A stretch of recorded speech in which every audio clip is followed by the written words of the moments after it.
এখানে কিছু কথা লেখা আছে, তবে এই লেখা কথাগুলো আমি একটু আমার ভাষায় আপনাদের সামনে তুলে ধরতে চাইছি।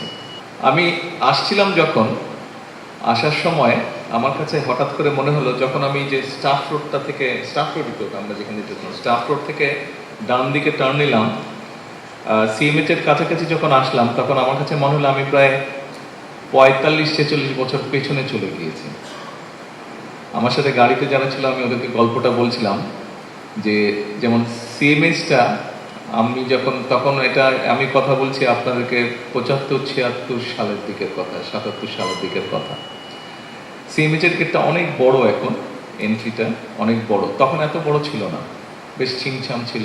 তা আমি জিজ্ঞেস করছিলাম, আমার সাথে এডিসি আছে, আমি সোহানকে আমি জিজ্ঞেস করছিলাম যে, আচ্ছা সিএমএইচ এ ঢোকার পরে, এটা 74-75 সালের দিকের ঘটনা, তখন ওখানে যে সব টেস্টগুলো করে, যে কি বলে তো ওটাকে, এফআইপি স্যার, প্যাথোলজি, প্যাথোলজিটা ছিল, ছোট একটা প্যাথোলজি ছিল তখন ওখানে, এবং ওটার সামনে ছোট একটা বাগানের মতন জায়গা ছিল, 2-3টা বেঞ্চ দেওয়া ছিল, সিমেন্টেড বেঞ্চ ছিল। তো ওগুলো এখনো আছে নাকি, খুব সম্ভবত ওগুলো বোধহয় নেই, এখন চেঞ্জ হয়ে গেছে।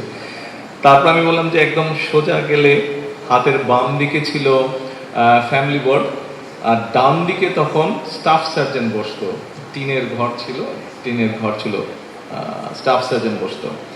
তো আমার জ্বর টর হলে আমি তখন নিজেই গাড়ি ডাকতাম, গাড়ি আসলে আমি নিজে একা একাই চলে যেতাম স্টাফ সার্জন দেখে। খুব সময় স্টাফ সার্জন হিসেবে ছিলেন মেজর আনোয়ার নামে এক ভদ্রলোক ছিলেন স্টাফ সার্জন।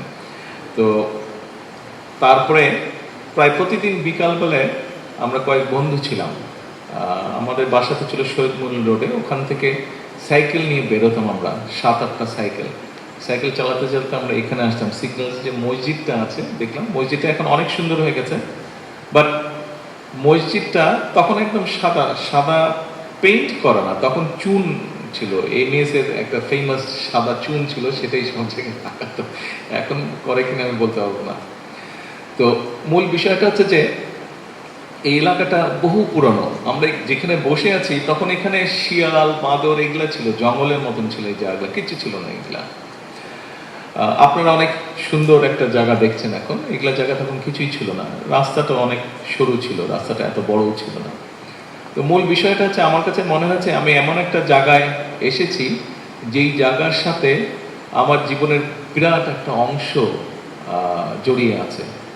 আমার ভালো মন্দ, কষ্ট, ব্যথা, সুখ, দুঃখের একটা বিশাল একটা স্মৃতি এই পুরো জায়গাটার সাথে জড়িয়ে আছে। এনিওয়ে, আজকে ঈদের দিন, আজকে আনন্দের দিন, আপনাদের সাথে আমি এই জন্য শেয়ার করলাম যে দেশের এই জায়গাটায় যখন আসি, যে কথাটা মাত্র বললাম, আসলে একটা ডিফারেন্ট ফিলিং হয়, কারণ ছোটবেলা থেকে এখানে বড় হয়েছি। যখন থেকে সৈনিকদের ব্যারাকগুলা ছিল, ব্যারাকগুলোর মধ্যে ঘুরতাম, কথা বলতাম সৈনিকদের সাথে, তো একটা ডিফারেন্ট এক ধরনের অনুভূতি থাকে, একটা মনে হয় যে অনেক নিজের জায়গা, পুরনো জায়গা। সেজন্যই আপনাদের সাথে কথাগুলো শেয়ার করলাম আজকের দিনে।